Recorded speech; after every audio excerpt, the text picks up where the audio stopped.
হে hello everyone, কেমন আছো তোমরা সবাই? আশা করি সবাই খুব ভালো আছো, সুস্থ আছো, যে যা গ্রোথের জন্য কাজ করছো। আজকে ভিডিওটা হবে তোমার পার্সন তোমাকে নিয়ে কী কী ভালো কথা ভাবে। আমরা প্রত্যেক দিনই ব্রেকআপ, মন খারাপ, কারেন্ট ফিলিংস বগেরা বগেরা, কিন্তু তোমার কোন কোয়ালিটিগুলো তার ভালো লাগে। এটা একটা কালেকটিভ এনার্জি হবে, জেনারেল রিডিং হবে, টাইমলেস রিডিং হবে, যে যখনই ইচ্ছে দেখবে তার সঙ্গে তখনই রেজোনেট করবে এবং যার জন্য যতটুকু ম্যাচ করবে সে ততটুকুই নেবে। হ্যালো, আই এম সুমনা, আর আমি tarot card reading, spiritual mantras, law of attraction, law of assumption, spell related video আনি এবং নিউমারোলজির কিছু কিছু টেকনিক্স বলি, যেগুলো তোমরা ডেলি লাইফে ইউজ করলে নিজের লাইফ ম্যাজিক্যালি চেঞ্জ করতে পারবে। ফোন নাম্বার হোক, নেম হোক, এনিথিং। সোশ্যাল মিডিয়ায় যে নামটা তুমি ফলো করছো সেটা তোমার জন্য না হেলদি হতেও পারে। তো অবশ্যই তোমরা যদি কোনো সেশন বুক করতে চাও, ফটাফট ডেসক্রিপশন বক্সে যে নাম্বার দেওয়া আছে সেখানে গিয়ে তোমরা আমার সঙ্গে যোগাযোগ করতে পারো। ওকে, তো তোমার পার্সন তোমার কোন কোয়ালিটিটা পছন্দ করে সেটাই আমরা আজকে ওভারঅল দেখবো। ওকে, চলো। তোমার পার্টনারের নাম 3বার নিয়ে নেবে, নিজের পার্সনের নাম, এবং যে তুমি ভগবানকে বিশ্বাস করো, রাধা কৃষ্ণা হোক, মা কালী হোক, ভোলেনাথ হোক, এনি ওয়ান, নিজের গুরুকে, যাকে হোক, তুমি যাকে ভালোবাসো তার কথা মনে করে পজিটিভিটি নিয়ে ভিডিওটা দেখবে। বিকজ পজিটিভিটি না রাখতে পারলে ম্যানিফেস্টেশন জিরো হয়ে যায়। Okay okay, I love you my world. Okay, তুমি যে প্রচণ্ড ভালোবাসো, মানে একদম fully dedication, like a mother, like a father টাইপের ভালোবাসো। মানে কাপলসদের মধ্যে অনেক ঝগড়া হয়ে যায়, প্রোটেক্ট করো অলওয়েজ, অ্যান্ড হিলিং। যতই তার খারাপ সিচুয়েশন ভালো সিচুয়েশন যাক না কেন, ঠিক তেমনই ভালোবাসো যেমন তোমাদের মনে হয় রোজই নতুন প্রেম হচ্ছে, নতুন ব্রেকআপ হলেও, পুরনো ব্রেকআপ হলেও নতুন প্রেম হচ্ছে, এরকম একটা ভাব। তো প্রোটেক্টেড অ্যান্ড মাই ওয়ার্ল্ড, সে, তুমি যে তাকে নিজের জগৎ বলে মনে করো, প্রচণ্ড ভালোবাসো, হিলিং হিসাবেও কাজ করো।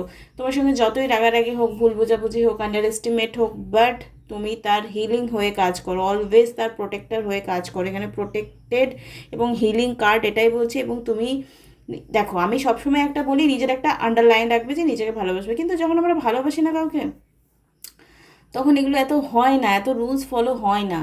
মানে যেমন আমি বলি যে কারো ভালোবাসা পেতে গেলে কিছু করতে হবে না, সে এমনিই ভালোবাসবে বিনা কন্ডিশন। মানে মানুষ টাকা পয়সার অভাবে কতখানি মরে আমি জানি না, কিন্তু মানুষ ভালোবাসার অভাবে মরে যায়। তো অবশ্যই তুমি যে তোমার পার্টনারকে ডেডিকেশনলি ফুললি ভালোবাসো, সেটা কিন্তু সে ভীষণই বেশি পছন্দ করে। আর চলো, উইদাউট এনি ডিলে আর কি কি গুণ তোমার পছন্দ করে সেটা দেখবো। ভালো লাগলে লাইক, কমেন্ট, শেয়ার, সাবস্ক্রাইব করে নেবে। আই উইশ তোমাদের ভালো লাগছে, এই টপিকগুলো শুনতে সবাই ভালোবাসে। অ্যান্ড তোমরা অলওয়েজ কিন্তু একটা কি এখানে এসছে সেলিব্রেশন, ফ্রেন্ডশিপ নিয়ে, কোলাবোরেশন, ক্রিয়েটিভিটি, কমিউনিটি, হ্যাপিনেস মানে যা আছে আছে সেইটুকু নিয়েই ভালো থাকা, সেইটুকু নিয়েই বেঁচে থাকা, সেটা নিয়েই তোমাদের আগামী সময় খুব ভালো যাবে, এটা ভাবা। এবং ইমোশনালি ব্যালেন্স, এগেইন আমি কি বললাম, হিলিং হিসাবে কাজ করো, তো ইমোশনালি ব্যালেন্স তো অবশ্যই করছো।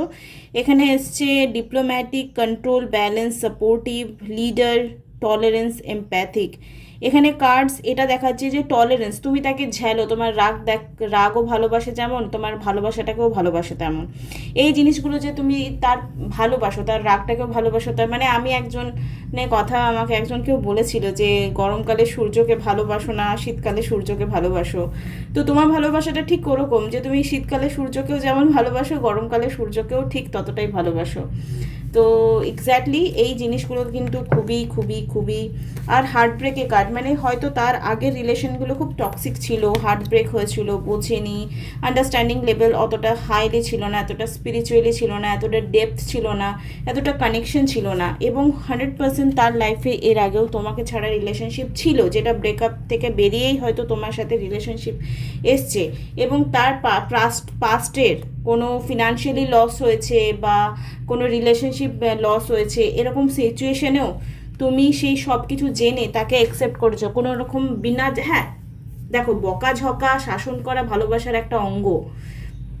আমি যেটা ফার্স্টেই বললাম, like a mother, like a father টাইপের ভালোবাসা। আর অনেকে, হ্যাঁ, স্পেস দেওয়া ইজ ইম্পর্টেন্ট, কিন্তু স্পেস দেওয়া মানে তাকে ছেড়ে দেওয়া নয়, ঠিক আছে? স্পেস দেওয়া মানে ছেড়ে দেওয়া নয়।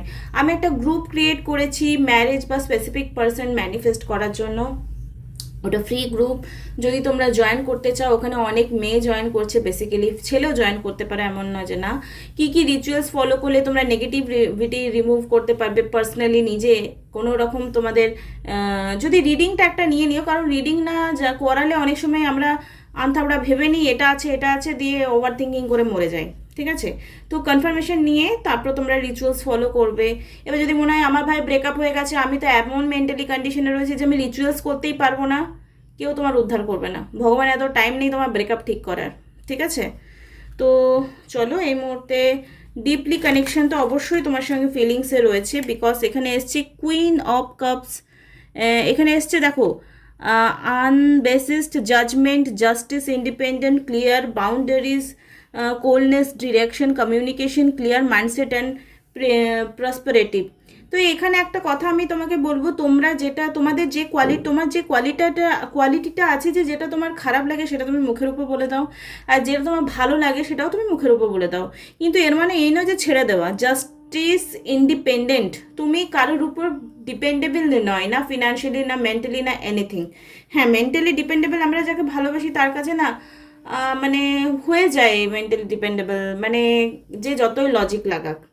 এক্সট্রা ম্যারিটাল অ্যাফেয়ার্সে যারা আছো তারা এসব কথা আমি কতটা বুঝবে আমি জানি না। আমার মনে হয় বর থাকা সত্ত্বেও বা বউ থাকা সত্ত্বেও যারা এক্সট্রা ভালোবাসার লোভে এক্সট্রা ম্যারিটাল অ্যাফেয়ার্স করছো, মেন্টালি কানেকশন ইটস ওকে, কিন্তু সেটা যদি ফিজিক্যালি কনভার্ট হয়ে যায় তা আমি বলবো একটু ভোগবিলাস রয়েছে।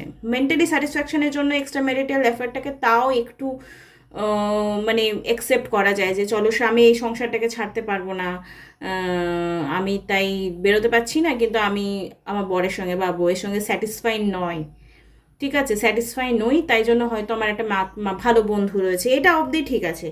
কিন্তু যে যদি শোয়াশুয়ির গল্প চলে আসে তো আমি বলবো একদমই ওগুলো ভালোবাসা না, ওগুলো ধান্দাবাজ বাবা, ঠিক আছে? আমি পরিষ্কার কথা বলতে ভালোবাসি। কারেজমেন্টের কাজ করো, তার অলওয়েজ তাকে সাপোর্ট কাজ করছো, কনফিডেন্ট ফিল করাও, ইন্ডিপেন্ডেন্স, ওকে তোমার এটা করতে ভালো লাগছে তুমি করো, তোমার যেতে ইচ্ছে করছো যাও।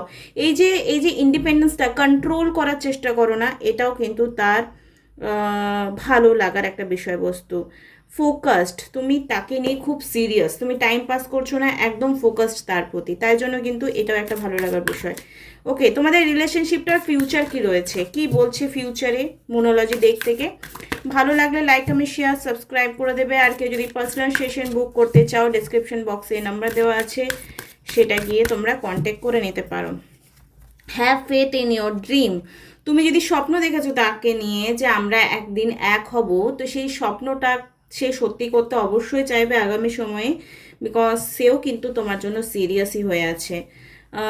কনক্লুশন আর উইদিন রিচ, দেখো কনক্লুশন কি হচ্ছে যে তুমি যতটা দিচ্ছ সেও কি তোমাকে ততটা প্রায়োরিটি দিচ্ছে লাইফে, সেটাও খুব ইম্পর্টেন্ট একটা পার্ট। তো সেটা সময় বলবে, আগামী সময় তোমরা অনেক সিচুয়েশন আনফোল্ডিং হবে, যা থ্রু তোমরা বুঝতে পারবে যে হ্যাঁ ও তোমার সঙ্গে সিরিয়াস আছে কি নেই, এগুলো তোমাদের টাইম টু টাইম বুঝতে হবে। আর একটা কথা আমি বলে দিচ্ছি, আমি বেশিরভাগ রিডিং এখন পাচ্ছি মেয়েদের ক্ষেত্রে যে বিয়ে ঠিক হয়েছে, দেন বা ম্যারেজ হয়ে গেছে, দেন পার্টনার একেবারে 360 ডিগ্রি ঘুরে গেছে। আমি বলবো যে সিচুয়েশনগুলো যদি এরকম হচ্ছে যে ফার্স্টে খুব ভালো, দেন আবার একদম এমন অবস্থা হচ্ছে ছাড়াছাড়ি হয়ে যাচ্ছে, এগুলো কার্মিক রিলেশনের মানে কর্মাফল ভোগ করার জন্য এরকম সাফারিং আসছে লাইফে। তো যদি এরকম সাফারিং চলছে, কেউ ছেড়ে চলে গেছে, একটা ভালো সম্পর্ক ভেঙে গেছে, হয়তো ব্ল্যাক ম্যাজিকের প্রভাব হতে পারে, ব্ল্যাক ম্যাজিকটাও কার্মার জন্যই হয়। তো পোনো মানে ক্ষমা প্রার্থনা, একটা প্রার্থনা যেটা হাওয়াইন প্রেয়ার, হিলিং প্রেয়ার, সেটা করা স্টার্ট করো। মানে আমি সেই জন্য গ্রুপটা খুলেছি, আমি একই কথা মানে 9 করে 20-25 জনকে সেম মানে বলছি এক সপ্তাহের মধ্যে, সেই জন্য আমি ভাবলাম গ্রুপটা বলি, একে অপরকে হেল্প করবে। এই time to give rather than take, okay, সময় দেওয়ার থেকে সে মানে time to give rather than take. তুমি সে কী করলো, সে ফোন করলো না, কথা বললো না, আগে থেকে বললো না ভাই আমিও করবো না, এইসব ব্যাপারগুলো কিন্তু করতে চাও না, এগুলো অনেক সময় রিলেশনশিপে মিসআন্ডারস্ট্যান্ডিং ক্রিয়েট করে দেয়। হ্যাঁ, ও যদি 10 বার করছে না, তুমি যদি 9 বার করছো, তার বেলায় ও 10 বার তুমি ফোন করলে, ধরো 10 বারের বেলায় ও 7-8 বার ফোনটা তুললো, 3 বার তুললো না, ঠিক আছে? তো হয়তো কাজে ব্যস্ত আছে, বা হয়তো কথা বলতে চাইছে না, এটাও হতে পারে, বা স্পেস চাইছে, এটাও হতে পারে। কিন্তু ও কোনোদিনই কল করে না, সারা জীবন তুমি কল করে গেলে এটা একটু ভাবার বিষয় হয়ে যায়, সে অ্যাকচুয়ালি তোমাকে লাইফে চায় না। দেখো যার থাকার নয় সে চলে যাবে, আর যে থাকার সে থেকে যাবে, যার থেকে গেলে ভালো হয় সে লাইফে থেকে যায়, আর যে চলে গেলে ভালো হয় সে চলে যায় actually. Be bold and make the first move. যদি এটা বললাম যে যে চলে গেলে ভালো হয় সে চলে যায়, যদি তোমার অন্তরাত্মা বলছে যে সে আলটিমেটলি তোমাকে ভালোবাসে না, তো ইয়েস, বাসে না, কারণ মন আমাদের কখনো মিথ্যা কথা বলে না, এটা আমি বিশ্বাস করি, এবং সিচুয়েশনও সেগুলো বলিয়ে দেয়। So the world the real you. যদি তোমার এই মুহূর্তে সিচুয়েশন ডাউন চলছে, তো be self love, do self love, okay? Be self love, ভুল বললাম ইংরেজিটা, আবার আমাকে কমেন্টে বলবে ইংরেজি বলতে জানেন না। একদিন উচ্চারণ নিয়ে কিছু ভুল বলেছিলাম, আমাকে এটা কেউ কমেন্টে বলেছিল যে উচ্চারণ করতে পারছি না, কেন করছি। ভাই আমি কিন্তু মানে বলছি না আমি বিশাল পড়াশুনো করেছি, কিন্তু এইটুকু ইংরেজি পারি যে উচ্চারণ করতে পারবো, কিন্তু কোনো সময় কঠিন ইংরেজি উচ্চারণ করতে একটু অসুবিধা হয়ে যায়। বাংলা মিডিয়ামে পড়ামে তো তাই জন্য। Embarrass change is needed to beauty. Yes, তোমার লাইফে এই মুহূর্তে চেঞ্জ আনা খুব দরকার। বাটারফ্লাই কি ফার্স্টে কি একটা শুঁয়োপোকার মতো থাকে, তারপর একটা সুন্দর প্রজাপতি হয়ে যায়। তো তোমার লাইফের সিচুয়েশন যদি এরকম চলছে যে তোমার লাইফটা শুঁয়োপোকার মতো হয়ে গেছে, তো তোমাকে বাটারফ্লাই হতে গেলে একটু কয়েকটা সময় লাগবে। তো নিড টাইম অ্যান্ড চেঞ্জ হতে সময় লাগছে। তো এখন তোমার লাইফে যদি সিচুয়েশন অ্যাজ এ শুঁয়োপোকা রয়েছে, তো বাটারফ্লাইও অ্যাকচুয়ালি হবেই হবে। Okay, goodness, okay, your divine power. Yes, তোমার ডিভাইন পাওয়ারকে তুমি কাজে লাগাও। যদি কিছু এরকম চলছে, লাইফে প্রবলেমস চলছে, তোমার স্ট্রেংথকে বাড়াও। You are made of the magic of the cosmos. কসমসই রয়েছে। তো ম্যাজিক্যালি যদি হাত দেখে সকালবেলায় তোমরা গ্র্যাটিটিউড ফিল করো, thank you so much universe, আমার লাইফে এই মুহূর্তে যা কিছু আছে তার জন্য থ্যাংক ইউ সো মাচ। তো আই হোপ তোমাদের লাইফে যে শুকনো ফুল রয়েছে সেটা কিন্তু সুন্দর একটা ফুলে পরিণত হবে। এই মুহূর্তে heart to heart connection, listen to your heart, তোমার হৃদয়ের কথা শোনো। আমি আগেও বলেছি একদিন যে হৃদয় কখনো মিথ্যা কথা বলে না। এখানে এসছে জার্নি, তোমার আগের জার্নি, তোমার পার্টনার তোমার জন্য পজিটিভ কোনো স্টেপ অবশ্যই নেবে, বা তোমার লাইফে পজিটিভ ইমপ্যাক্ট আসবে। রিলেশনশিপটাকে সুন্দর করার জন্য দুদিক থেকে সমান যেন কারেজ আসে, এর জন্য তুমি তোমার প্রার্থনাটা কন্টিনিউ রাখবে। এমন নয় যে 10 দিন করলাম, 10 মাস করলাম, তারপরে ভুলে যাব। Each step bring your closer to your to self. মানে প্রত্যেকটা স্টেপ আমাদের আগামী সময়কে, আগামী সময়ের জন্য আমাদেরকে রেডি করে। তো আই উইশ তোমাদের এই রিডিংসটা ভালো লাগলো, যে কোন গুণগুলো ভালো লাগে, কি হতে চলেছে, আর কি হতে পারে, আর কি করার জন্য নেগেটিভিটি সিচুয়েশনটাকে পজিটিভ করবার জন্য তোমাদের কি করা উচিত। ডেসক্রিপশন বক্সে আমি গতকাল বলেছিলাম দিয়ে দেবো, গ্রুপের লিঙ্ক দিতে পারিনি, আজকে দিয়ে দেবো, ঠিক আছে?